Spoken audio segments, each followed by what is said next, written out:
ஒடுக்கப்பட்டவர்களை சாதி வெறியர்கள் காவல்துறை கூட தாக்கும். ஆனால் சாதாரண வழக்கில் குற்றவாளிகளை தப்ப விடுவார்கள் என்று தொல் திருமாவளவன் தெரிவித்துள்ளார். மதுரை மாவட்டம் மேலூர் அருகே மேலவளவு ஊராட்சி மன்ற தலைவர் முருகேசன் உட்பட 6 பேர் படுகொலை செய்யப்பட்ட 27ஆம் ஆண்டு நினைவேந்தல் நிகழ்ச்சியில் கலந்து கொண்ட திருமாவளவன் செய்தியாளர்களை சந்தித்தார். அப்பொழுது பேசிய அவர், முதலமைச்சர் கனவுடன் தற்போது சிலர் அரசியல் கட்சி தொடங்குகின்றனர், அடுத்த முதல்வர் நான் தான் என அறிவித்துக் கொள்கின்றனர் என்று விமர்சித்தார்.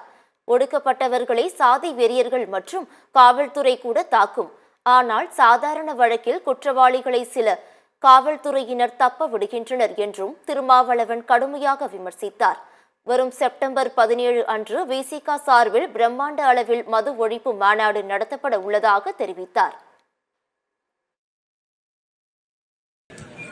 மெத்தனால் மாஃபியா கும்பலை கண்டறிந்து அவர்கள் மீது கடும் நடவடிக்கை எடுக்க வேண்டும்.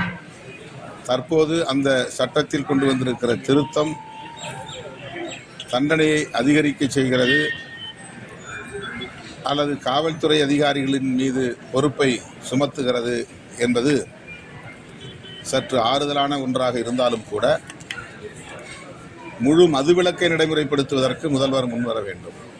கள்ளக்குறிச்சியிலே நான் நேரடியாக சென்று மக்களை சந்தித்த போது கள்ளச்சாராயத்தை ஒழியுங்கள் என்று மக்கள் சொல்லவில்லை, அரசு மதுபான கடைகளை மூடுங்கள் என்றுதான் சொன்னார்கள். அதுதான் மக்களின் கோரிக்கையாக இருக்கிறது.